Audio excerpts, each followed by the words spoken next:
That woman stormed into my workplace and said, "Your husband will never love you again." I had always imagined the worst way to find out about an affair, maybe through a text message I wasn't supposed to see, maybe by walking in on them together, just like in the movies, but I never expected to be at work in the middle of my shift when a woman I had never seen before stormed in and made it everyone's business. It was a normal Monday. I was at my desk, half listening to my coworker Sarah talk about her weekend plans, debating whether I should grab another coffee before my next meeting. The office was buzzing with the usual background noise, phones ringing, keyboards clicking, someone in the break room laughing a little too loudly. Then the front doors flew open. The sound was loud enough to cut through the hum of conversation. People looked up from their desks. Sarah stopped mid-sentence. Even the receptionist, who had seen her fair share of workplace drama, tensed as the woman strode in like she owned the place. She was tall, well-dressed, with expensive heels clicking against the tile and a designer bag slung over her shoulder. She walked with purpose, head held high, eyes scanning the room until they landed directly on me. "You?" she said, her voice sharp enough to slice through the silence. "You're Eric's wife?" Every single person in the office turned to stare at me. I didn't answer, not because I didn't know what to say, but because I was still trying to process what was happening. That didn't stop her. She took another step forward, her expression smug, like she had been waiting for this moment, like she had practiced it. "Your husband will never love you again." Someone actually gasped. Sarah let out a quiet "what the hell" under her breath. I just sat there, gripping the edge of my desk, my brain scrambling to catch up. The woman didn't even pause to see how I would react. "He chose me," she continued, voice carrying across the office like she wanted an audience. "I'm the one he loves. I'm the one he's been coming home to. You're nothing but a loose end." Murmurs spread through the office. A few people had the decency to look horrified on my behalf. Others, probably the ones who live for gossip, were watching like it was the best thing to happen all week. I felt heat rise in my chest, but it wasn't embarrassment. It was something colder, sharper. She had come here expecting me to break down, to cry, to react. I refused to give her that satisfaction. I took a slow breath, straightened in my chair, and met her gaze without flinching. "I don't know who you are," I said, my voice calm, "but you just made a huge mistake." The smugness in her expression faltered for the briefest second. She hadn't expected that. "Excuse me?" she said, her voice just a fraction less confident than before. "You really thought this was the way to handle it?" I asked, tilting my head slightly. "Walking into my job and humiliating yourself in front of a bunch of strangers? That was your plan?" A few people let out quiet "oh damn" reactions. Her eyes narrowed. "I'm not the one humiliating myself. That would be you, sitting here clueless while your husband—" I cut her off before she could finish. "If he really chose you, why are you here?" Silence. The office was dead quiet, everyone holding their breath. "You said it yourself," I continued. "He picked you. So why are you standing in front of me, desperate for my attention? Shouldn't you be off somewhere enjoying your prize?" Her lips parted slightly, like she wanted to argue, but she had no idea how to respond. I let that hang in the air for a moment before standing up, grabbing my bag and pushing my chair in like this was just another day at the office. "Since you obviously need me to spell it out for you, if you have to do all this, then deep down you already know you weren't his choice." Someone actually let out a quiet "damn." Her face turned red, she opened her mouth, then closed it, fingers tightening around her bag strap like she wanted to throw it at me. I didn't stick around to see what she did next. I walked past her without another word, heading straight for the elevator. Sarah scrambled after me, practically vibrating from the secondhand drama. "Holy shit," she whispered. "That was the most savage thing I have ever seen." I exhaled as soon as the elevator doors closed behind us. What the hell just happened? Sarah shook her head. "I don't know, but I'm going to need at least 2 hours to recover." My hands were still clenched at my sides. My heart was racing, not from sadness, but from pure rage. I wasn't broken. I wasn't even shocked. I was furious, not just at Eric, at her for thinking she could walk into my workplace and humiliate me, for thinking she had any power over me at all. The elevator doors opened to the lobby. Sarah hesitated. "What are you gonna do?" I didn't have an answer yet, but one thing was clear. This wasn't over. I barely made it 5 steps outside my office before my phone started buzzing. It was Mia. I answered on the second ring, already bracing myself. Before you say anything, yes, I'm okay. No, I'm not crying. And yes, you absolutely have my permission to roast Eric into oblivion once I tell you what just happened. Mia let out a deep breath like she had been waiting for this call. Good, because I just heard and I swear I almost left work to commit a crime. I frowned. How did you already hear about it? Sarah texted me. And when I say texted, I mean she sent me a live commentary of the entire thing in real time. So let me get this straight. Some random woman stormed into your job, made an absolute fool of herself, and expected you to be the one embarrassed. That about sums it up. Mia actually cackled. I am obsessed with the fact that you didn't even flinch. Sarah said you shut her down so fast the office damn near gave you a standing ovation. I exhaled, unlocking my car and sliding into the driver's seat. The initial adrenaline rush had worn off, but the anger was still simmering beneath the surface. I don't even know who she is. Mia. She just showed up out of nowhere, throwing around his name like it was supposed to mean something to me. Mia's tone shifted. Did you at least get her name? No. Then text Eric right now and ask. I let out a dry laugh. Oh, I am not giving him the satisfaction of knowing she got to me. So what? You're just gonna let it go? Absolutely not, but I'm gonna handle it my way. Mia sighed dramatically. See, this is why you're the classy one and I'm the one who would have fought her in the break room. I stared at my reflection in the rearview mirror, the events of the day playing on repeat in my mind. I don't need to fight her, Mia. She already lost. How do you figure? Because if she really won, she wouldn't have shown up at my office screaming for attention. Mia let out a low whistle. God, that's beautiful. Write that down. I smirked. I have a better idea. If she wants my attention so badly, let's see how she likes it when she gets more than she bargained for. Mia gasped. Oh, I love where this is going. That night, I did some digging. It didn't take long to find her. Eric wasn't exactly subtle. He followed her on every social media platform, liking all of her posts like a desperate teenager. And the best part? She wasn't even private. Her name was Vanessa.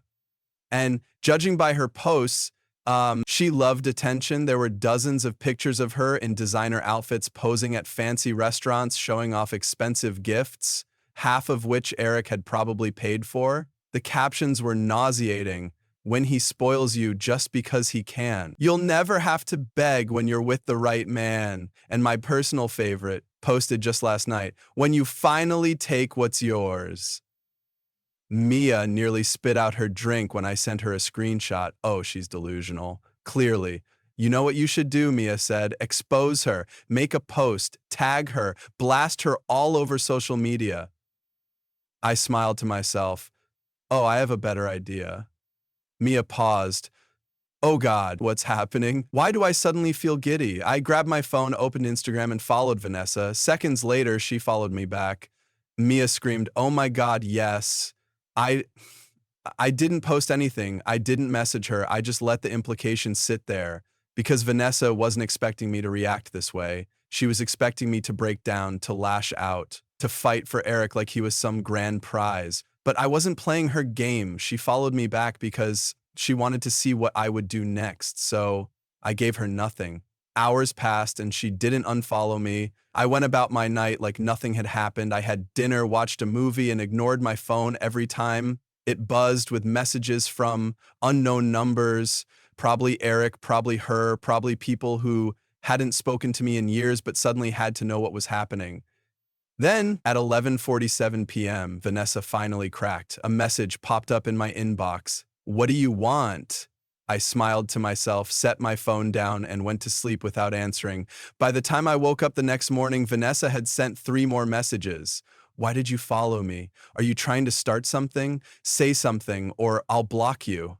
I actually laughed at that last one. Block me? After she stormed into my job, made a public spectacle of herself, and tried to humiliate me? The audacity. It was almost funny how quickly her confidence crumbled when I didn't react the way she expected. Mia was already up when I walked into the kitchen, scrolling through her phone with a satisfied smirk. Tell me you saw the messages.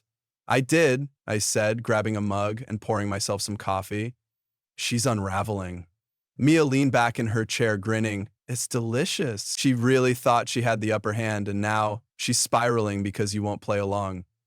What's the plan? Are we ignoring her forever? Gaslighting her into thinking she imagined the follow? I sipped my coffee considering my next move. I could ignore her entirely, let her paranoia eat her alive, but something about that wasn't satisfying enough. She wanted a reaction from me, so I was going to give her one. Just not the one she expected. I grabbed my phone, pulled up our message thread, and finally replied. You showed up at my job. Just returning the favor. The message was read instantly. Mia clapped her hands together. Oh, that is evil. Short, vague, and just enough to mess with her head. I smirked. Let's see how long it takes her to crack. It didn't take long. A minute later, my phone buzzed again. You think you're funny? I already have Eric. You lost. Get over it. I could almost see her typing that, her frustration spilling over through the screen. But she was wrong about one thing. I didn't lose. I walked away. Mia let out a dramatic gasp, clutching her chest. I need that embroidered on a pillow. Vanessa took longer to reply this time. A full 5 minutes passed before another message appeared. You're pathetic. Still stalking us like some bitter ex. I rolled my eyes. Stalking? She was the one who showed up at my job, desperate to make sure I knew she existed. If anything, she was the one obsessed with me. Mia leaned forward. Oh my God, do you think she's scared? Do you think she regrets it? I tilted my head. Maybe, but I don't think she regrets what she did. I think she regrets the fact that it didn't work. She wanted to see me shattered. She wanted to see me beg. And when I didn't, it left her scrambling, trying to regain control. I wasn't going to let her. So I sent one final message. I hope he was worth it. Then I blocked her. Mia let out an actual cheer. Cut her off, leave her screaming into the void. I put my phone down, feeling lighter than I had in weeks. She thought she was in control. She thought she won. But the fact that she needed me to know about her, that tells me everything I need to know. Mia raised her coffee mug in a toast to being unbothered and untouchable. I clinked my mug against hers. To finally being free. Eric and Vanessa could have each other. I had better things waiting for me. Fine, one check, but only because you're being annoying about it. Mia grinned and started typing. Give me 5 minutes. I went to grab a snack, and by the time I came back, Mia was giggling. What? I demanded, setting my drink down. She turned the laptop toward me, still grinning. Vanessa went private on everything, and Eric? He deleted his Instagram. I blinked. No way. Oh, way, Mia said. I checked his old posts. The ones with her? Gone. I sat down, staring at the screen. So, what, they're already falling apart? Mia wiggled her eyebrows. Looks like it. Either that or they realized flaunting their affair isn't cute anymore. I leaned back, exhaling slowly. Wow. Mia nudged me. So, how do you feel? Vindicated? Smug? Ready to throw a party? I thought about it, really thought about it, and then finally I answered. I don't feel anything at all, because for the first time in a long time, Eric wasn't a part of my life, and it was exactly where he belonged. That night we went out, it wasn't just me and Mia. Sarah came too, along with a few other friends who had been waiting way too long for me to finally be done with Eric. The drinks were flowing, the music was loud, and for the first time in a long time, I felt like myself again. The energy in the bar was electric, filled with people who weren't carrying the weight of a broken marriage or a cheating husband. It felt like a fresh start, a reminder that life existed, outside of the mess Eric had made. At one point, Mia lifted her glass toward mine. Do you think Eric is miserable right now? Probably, I said, tapping my glass against hers. And Vanessa? Most likely trying to convince herself that everything is fine. There was nothing left to say about them. They weren't my concern anymore. Whatever chaos they had created for themselves was theirs to deal with. I wasn't trapped in that story any longer. For the first time in a long time, I wasn't looking over my shoulder, waiting for another betrayal. I wasn't analyzing every conversation, wondering where I had gone wrong. I wasn't hoping for an apology that would never come, because I didn't need one. Mia leaned back, studying my expression. You know what I love most about this? What? You didn't just survive this. You won. She wasn't wrong. We stayed out late, talking about everything except Eric. There was no need to rehash it, no need to analyze whether I had handled it the best way or if I should have done more to ruin them. They weren't my problem. The best revenge was already happening. I was living, and they were stuck with each other. By the time we made it back to the apartment, we were exhausted but content. Mia kicked off her shoes, stretching her legs across the coffee table. So, are we done now? No more Eric, no more Vanessa, no more checking to see if their lives are a dumpster fire? I rested my head against the couch. We were done the moment I walked away. Everything after that was just extra. Good, she said, because I think the next chapter of your life is going to be amazing. She was right. The next morning, I woke up to a missed call, Eric. I stared at the screen for a few seconds before deleting the notification and blocking his number. Whatever he had to say, it was too late. But that wasn't the only thing waiting for me.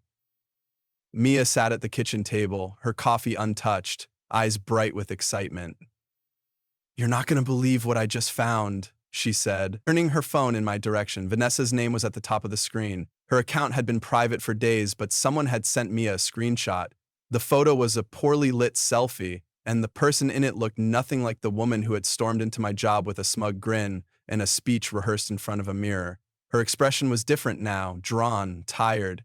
The caption read, "Some mistakes cost more than you think."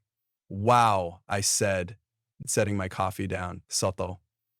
Mia pulled her chair closer, clearly enjoying the moment. The comments are even better. Her followers had plenty to say. "What happened to taking what's yours, LOL? Didn't you say he chose you? Why do you look so miserable? Karma is faster than prime shipping." "Trouble in paradise?" Mia asked, tilting her head slightly. "Looks that way." She leaned back in her chair. "Think she regrets it?" "She doesn't regret what she did. She regrets that it didn't work out the way she planned, and that was the difference. Eric had been a prize to her, something to win. She wanted to see me lose. But now that the excitement of the affair had faded and real life had set in, she was realizing exactly what she had taken for herself. She had wanted my life. She could have it. Mia placed her phone face down on the table. "So, what now?" I picked up my mug, letting the warmth settle in my hands. "Now, I move on. For real this time. Love that for you." There was no need to check in on them again. No need to wonder if their relationship would survive, if they'd make each other miserable, if Eric would eventually try to crawl back and pretend he'd made a mistake. That wasn't my concern, because I had already won.